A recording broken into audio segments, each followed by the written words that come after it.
بسم اللہ الرحمن الرحیم۔ السلام علیکم۔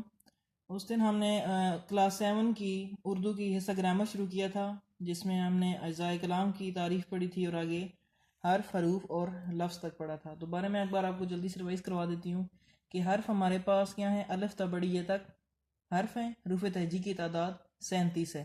حروف اور جب یہ حرف ملتے ہیں تو حروف ہم انہیں کہتے ہیں، اور حروف سے مل کے پھر ایک لفظ بنتا ہے۔ اس میں دیکھیں یہاں پہ اس کی مثال الف، ہے، میم، دال، یہ حروف ہیں جن سے ہمیں ایک لفظ احمد بنتا ہوا نظر آیا۔ نیکسٹ دیکھیں آگے لفظ۔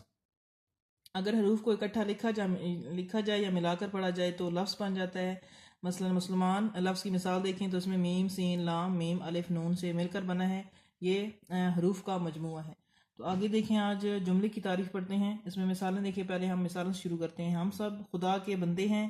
حضرت محمد صلی اللہ علیہ وآلہ وسلم اللہ تعالیٰ کے آخری پیغمبر ہیں۔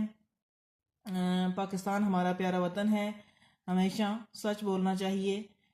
دیکھیے اوپر کی مثالوں میں جو فقرات میں کچھ نہ کچھ کہا گیا اور ان کا مطلب ہمیں آسانی سے سمجھ میں آ رہا ہے۔ گرامر کی زبان میں الفاظ کا ایسا مجموعہ جس کا مطلب پوری طرح سمجھ میں آ جائے اسے جملہ کہتے ہیں۔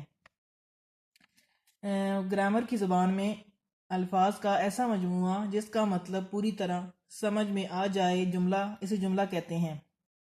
جملہ کئی الفاظ سے مل کر بنتا ہے۔ اس طرح اگر ہم اپنے ارد گرد کی مثالوں سے دیکھیں تو ہمیں اس میں کافی ساری چیزوں کی مثالیں نظر آ جائیں گی، لیکن میں اگر ہماری جو معمول کی بات چیت ہوتی ہے، جو گفتگو ہوتی ہے، وہ جملوں پر ہی مشتمل ہوتی ہے۔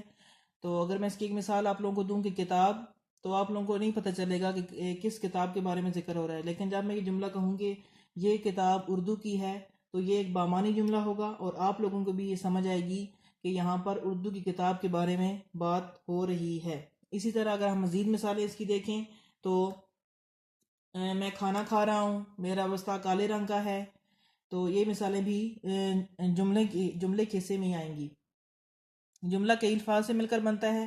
پہلا جملہ یہاں پر دیکھیں، ہم سب خدا کے بندے ہیں، تو یہ 6 الفاظ کا مجموعہ ہے، تو ہمیں جملہ حاصل ہوا ہے یہاں پہ۔ مجھے امید ہے بیٹا آپ لوگوں کو یہ سبق سمجھ آ گیا ہوگا۔ اب آپ لوگوں کا گھر کا کام یہ ہے کہ آپ لوگوں نے جملے کی تعریف لکھنی ہے اپنی نوٹ بک پر اور اس کی مثالیں بھی دینی ہیں۔